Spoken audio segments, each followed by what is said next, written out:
ICDS worker এবং helper নিয়োগের ইন্টারভিউয়ের আজকে আমরা যে আলোচনাগুলো করব হলো কোন প্রধানমন্ত্রীর সময়কালে আইসিডিএস চালু হয়। তো শ্রীমতী ইন্দিরা গান্ধীর আমলে 1975 সালে আইসিডিএস চালু হয় এবং তারিখটি ছিল 2 অক্টোবর। মিড ডে মিল কবে চালু হয়? মিড ডে মিল চালু হয় 1995 সালে। প্রাইমারি স্কুল এবং হাই স্কুলগুলোতে up to class 8 mid day meal খাওয়ানো হয় এবং এটি চালু হয়েছিল 1995 সাল থেকে। শিশু সাথী প্রকল্প কি? শিশু সাথী প্রকল্প হলো শিশুদের হৃদরোগের চিকিৎসা করা বা অর্থাৎ শিশুদের হৃদরোগের চিকিৎসার জন্য পশ্চিমবঙ্গ সরকার যে প্রকল্প চালু করেছে তার নাম হচ্ছে শিশু সাথী প্রকল্প। পশ্চিমবঙ্গের কোন জেলা নারী শিক্ষার ক্ষেত্রে সবচেয়ে পিছিয়ে রয়েছে? পশ্চিমবঙ্গের পুরুলিয়া জেলা নারী শিক্ষার ক্ষেত্রে সবচেয়ে পিছিয়ে রয়েছে। লিঙ্গানুপাত বা সেক্স রেশিও পশ্চিমবঙ্গের কোন জেলায় সর্বাধিক? তো সেক্স রেশিও বা লিঙ্গানুপাত পশ্চিমবঙ্গের দার্জিলিং জেলায় হলো সর্বাধিক। এই আইসিডিএসের ক্ষেত্রে আরও দুটো বিষয় যেমন ইউনিসেফ এবং WHO বা হু। ইউনিসেফের পুরো নাম অবশ্যই মনে রাখার চেষ্টা করব, কারণ এর থেকেও কিন্তু প্রশ্ন করা হতে পারে। তো ইউনিসেফ UNICEF ইউনিসেফ এর পুরো নাম কি? ইউনিসেফের পুরো নাম হলো United Nations International Children's Emergency Fund. United Nation International Children's Emergency Fund. হু বা WHO এর পুরো নাম কি? WHO এর পুরো নাম হলো ওয়ার্ল্ড হেলথ অর্গানাইজেশন।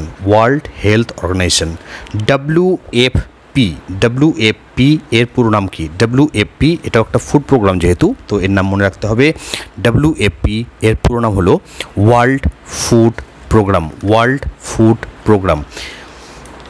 আচ্ছা, এবার ভিটামিন থেকে কিছু প্রশ্ন। কোন ভিটামিনের অভাবে কি রোগ হয় এই বিষয়েও কিন্তু প্রশ্ন আইসিডিএস ইন্টারভিউতে করা হয়েছে প্রিভিয়াসলি, তো সেগুলো নিয়েও আমরা আলোচনা করব। তার আগে যেটা আগের দিন বলছিলাম যে আইসিডিএস এটার পুরো নাম হলো ইন্টিগ্রেটেড চাইল্ড ডেভেলপমেন্ট সার্ভিসেস এবং একটি প্রজেক্টের যিনি হেড থাকেন তার নাম সিডিপিওর পুরো নাম হলো child development project officer. ICDS প্রকল্পে শিশুকে যে প্রি প্রাইমারি শিক্ষা দেওয়া হয় সেটি কোন ধরনের? সেটি হলো প্রথা বহির্ভূত প্রি প্রাইমারি শিক্ষা বা প্রি স্কুলিং। আইসিডিএসের একটি প্রজেক্টের সবচেয়ে উপরে থাকেন সিডিপিও এবং কোন পঞ্চবার্ষিকী পরিকল্পনায় আইসিডিএস চালু হয়? তো এটি হলো পঞ্চবার্ষিকী পরিকল্পনায় আইসিডিএস চালু হয়। ভিটামিন এর অভাবে কোন রোগ হয়? ভিটামিন এর অভাবে রাতকানা রোগ হয়, ত্বক বা স্কিন শুকনো হয়ে যাওয়া, ত্বক খসখসে হয়ে যাওয়া, এই সমস্ত সমস্যাগুলো ভিটামিন এর অভাবে হয়। এছাড়াও কিডনিতে বা বৃক্কে পাথর তৈরি হয় ভিটামিন এর অভাবে। ভিটামিন এর রাসায়নিক নাম হলো রেটিনাল এবং ভিটামিন এর উৎস হলো দুধ, মাখন, ডিম, মাছ, গাজর, শাক, হলুদ ফল, আম, টমেটো ইত্যাদি। ভিটামিন ডি এর রাসায়নিক নাম হলো ক্যালসিফেরল। ভিটামিন ডি এর উৎস হলো কড ও হ্যালিভেট, মাছের লিভারের তেল এবং এই ভিটামিন ডি এর অভাবে শিশুদের রিকেট রোগ হয়। তো এই প্রশ্ন কিন্তু বারবার লিখিত পরীক্ষাতেও যেমন করা হয়েছে তেমনি বিভিন্ন ইন্টারভিউতে করা হয়েছে যে শিশুদের রিকেট রোগ কোন ভিটামিনের অভাবে করা হয়? তা হলো রিকেট রোগ। ভিটামিন কে এর যে অভাবে যে অসুখটা হয় বা যে সমস্যা হয় তা হলো রক্ততঞ্চনে সহায়তা করতে ভিটামিন কে সহায়তা করে এবং যদি ভিটামিন কে এর অভাব হয় তাহলে রক্ততঞ্চন ত্রুটিপূর্ণ হয়। অর্থাৎ যদি আমাদের শরীরে কোথাও ক্ষত তৈরি হয় বা হঠাৎ করে কোথাও কেটে গেল তাহলে সঙ্গে সঙ্গে রক্তটা বন্ধ হয় না যদি ভিটামিন কে কম থাকে, মানে ছোটোখাটো কাটাছেঁড়ার কথা বলছি, খুব বড় হলে তো সেটা একটা আলাদা ব্যাপার। যদি ছোটো করে কেটে যায় তাহলে রক্ত অনেকক্ষণ ধরে বন্ধ হচ্ছে না, তাহলে বুঝতে হবে যে শরীরে ভিটামিন কে এরও অভাব রয়েছে। ভিটামিন ই এর রাসায়নিক নাম হলো টোকোফেরল। আর এই ভিটামিন ই আমরা পাই শাক সবজি, গম, সয়াবিন ইত্যাদি থেকে। আচ্ছা, ভিটামিন ইর অভাবে কী হয়? স্ত্রী এবং পুরুষের বন্ধ্যাত্ব লক্ষণ, রক্তাল্পতা, জরায়ুতে ভ্রূণের অপমৃত্যু, এইগুলো হচ্ছে যদি শরীরে ভিটামিন ই কম থাকে তাহলে এই সমস্যাগুলো হয়। ভিটামিন বি ওয়ানের রাসায়নিক নাম হলো থায়ামিন। ভিটামিন বি1 এর রাসায়নিক হলো থায়ামিন, এবং ভিটামিন বি1 এর অভাবে বেরি রোগ হয়, শ্বাসকষ্ট হয়, স্নায়বিক দৌর্বল্য হয়। ভিটামিন বি2 রাইবোফ্লাভিন এর রাসায়নিক নাম, এবং ভিটামিন বি2 আমরা পাই হচ্ছে দুধ, ডিম, যকৃৎ, সবুজ শাকসবজি ইত্যাদি থেকে। ভিটামিন বি2 এর অভাবে দেখবেন অনেক সময় আমাদের ঠোঁটের কোনায় ছোটো ছোটো ঘা হয়, চুলকানি হয়, চোখে ছানি পড়ে, চুল উঠে যায়, ত্বক শুকনো হয় বা খসখস হয়। এগুলো কিন্তু ভিটামিন বি2 এর অভাবে বা রাইবোফ্লাভিনের অভাবে হয়ে থাকে। আর ভিটামিন সি হচ্ছে এর রাসায়নিক নাম অ্যাসকর্বিক অ্যাসিড। যে কোনো টক ফল যেমন লেবু, আনারস, আম, টমেটো, কাঁচা লঙ্কা, বাঁধাকপি, বরবটি, দুধ, মাছ, মাংস, এগুলোতে প্রত্যেকটিতে ভিটামিন সি রয়েছে। আর ভিটামিন সির অভাবে স্কারভি রোগ হয়। এছাড়াও যে হাড়ের ভঙ্গুরতা, রক্তাল্পতা এবং মাড়ি থেকে রক্ত পড়া, এগুলো ভিটামিন সির অভাবে হয়ে থাকে। ভিটামিন বি6 পাইরিডিক্সিন। তো এই পাইরিডিক্সিনের যেটা অভাবে যেটা হয় সেটা হলো যে ওজন কমে যাওয়া, ওজন হ্রাস পাওয়া, বমি ভাব, এগুলো ভিটামিন বি6 এর অভাবে হয়। এবং ভিটামিন বি6 এর যে উৎসটা হলো যকৃৎ, ডিম, শস্য, শাকপাতা। তো যদি একটা জিনিস দেখা যায় যে শাকপাতা বা শাকসবজি থেকে কিন্তু অনেক ধরনের ভিটামিন পাওয়া যায়। এগুলো আমি পরপর সবগুলোই একসঙ্গে বলে দিলাম, কারণ যে কোনো ভিটামিন থেকে প্রশ্ন হতে পারে। অ্যাকচুয়ালি কোন ভিটামিনের অভাবে কি অসুখ হয় এটা আপনাদের বেশি ইম্পর্টেন্ট, এগুলো মনে অবশ্যই রাখবেন। আর যেটা হলো যে রাতকানা, ফিনোডার্মা বা টোট স্কিন, অর্থাৎ ব্যাঙের চামড়ার মতো চামড়া, কেরাটোলামেলাসিয়া ইত্যাদি ভিটামিন এর অভাবে হয়। রিকেট এবং অস্টিওম্যালেশিয়া ইত্যাদি ভিটামিন ডি এর অভাবে হয়।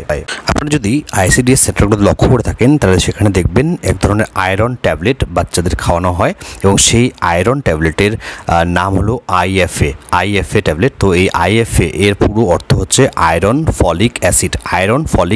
এই আয়রন বা খনিজ লোহা যেটা আমাদের শরীরের জন্য অত্যন্ত জরুরি, সেটা আমরা কোথা থেকে পেতে পারি? সেটা হচ্ছে মাংস থেকে পেতে পারি, যকৃৎ বা লিভার থেকে পেতে পারি, ডিম, ফল, মটর, মসুর ডাল ইত্যাদি থেকে আমরা খনিজ লোহা বা আয়রন পেতে পারি। এবং এর যে কাজ সেটা আমাদের শরীরে কী কাজ করে? অক্সিজেন পরিবহন, তারপরে হচ্ছে কোষের জারণ, পেশিতে অক্সিজেন সরবরাহ ইত্যাদি কাজগুলো করে থাকে।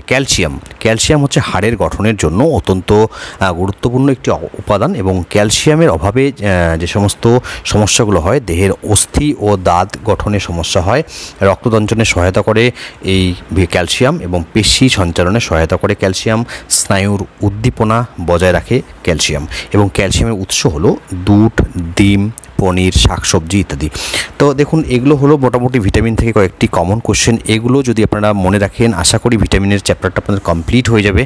আচ্ছা, এর আরেকটা যেটা ব্যাপার ছিল যে কয়েকটি ভিটামিন রয়েছে, তার মধ্যে কয়েকটি হচ্ছে জলে দ্রাব্য ভিটামিন, কয়েকটি হচ্ছে চর্বি দ্রাব্য ভিটামিন। তো জলে দ্রাব্য যে ভিটামিনগুলো রয়েছে সেগুলো হলো বি, সি এবং পি। ভিটামিন পি এবং ভিটামিন সি হলো জলে দ্রাব্য ভিটামিন। এবং ভিটামিন এ, ডি, ই এবং কে, এই যে ভিটামিন এ, ডি, ই এবং কে, এগুলো ফ্যাটে দ্রবীভূত হওয়া ভিটামিন।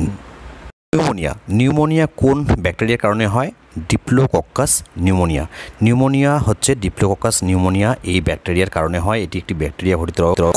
কলেরা রোগের লক্ষণ কি? তরল পায়খানা, বমি, ডিহাইড্রেশন, পেশিতে ঘিচ, মূত্রবন্ধ, এগুলো হচ্ছে কলেরা রোগের লক্ষণ। এবং এই যে ব্যাকটেরিয়া তা হলো ভিব্রিও কলেরি। আচ্ছা, এরপরে আরেকটা যেটা ভেরি ইম্পর্টেন্ট সেটা হলো লেপ্রসি কি কোন ব্যাকটেরিয়ার কারণে হয়? মাইক্রোব্যাকটেরিয়াম লেপ্রেই এই ব্যাকটেরিয়ার কারণে লেপ্রসি হয়। ক্ষত হাত ও পায়ের আঙুলে ক্ষতজনিত ক্ষয়, এগুলো হচ্ছে লেপ্রসি রোগের লক্ষণ। ম্যালেরিয়া যেটা হয়ে থাকে সেটা কোন মশার কামড়ে হয়? সংক্রামিত স্ত্রী অ্যানোফিলিস মশা, সংক্রামিত স্ত্রী অ্যানোফিলিস মশা এর কারণে হচ্ছে ম্যালেরিয়া রোগ হয়, এবং এই যে প্রোটোজোয়া তার নাম হচ্ছে প্লাজমোডিয়াম। এটা কিন্তু মনে রাখবেন, এটা কিন্তু ম্যালেরিয়া রোগটাও কিন্তু আইসিডিসির সঙ্গে কোনো না কোনোভাবে যুক্ত। আচ্ছা, এইডসের পুরো নাম কি? Acquired immunodeficiency virus. এইডসের পুরো নাম হলো acquired immunodeficiency virus. Smallpox এর যে ভাইরাস তা হলো ভ্যারিওলা, চিকেন পক্স ভ্যারিসেল্লা, সাধারণ সর্দি রাইনো ভাইরাস, ইনফ্লুয়েঞ্জা হচ্ছে অর্থোমিক্সা, মামস, এগুলো হচ্ছে ভাইরাসের নাম যেগুলো বললাম আমি, তো এগুলো আপনারা মনে রাখবেন। রক্তের গ্রুপের ক্ষেত্রে যে কোশ্চেনটি করা হয় বিভিন্ন পরীক্ষা বা ইন্টারভিউতে, সেটা হলো যে ও গ্রুপের রক্ত সম্পর্কে।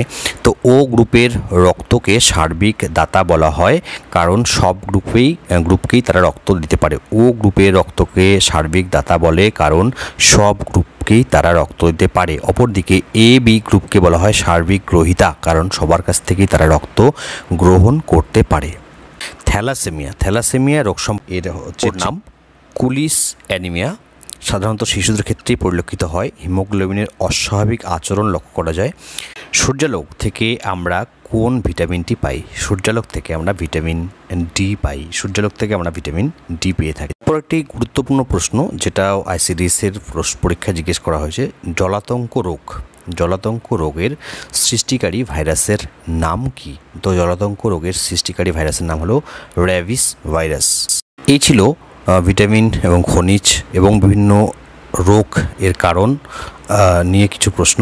এবার আরেকটা বিষয় যেটা আপনাদের ইন্টারভিউতে প্রশ্ন করা হতে পারে বা হবে, সেটা হলো যে পশ্চিমবঙ্গের বিভিন্ন রকম প্রকল্পগুলো রয়েছে, যেমন শিক্ষাশ্রী, কন্যাশ্রী, রূপশ্রী, এই সমস্ত প্রকল্পগুলো সম্পর্কে ধারণা তৈরি করে যেতে হবে।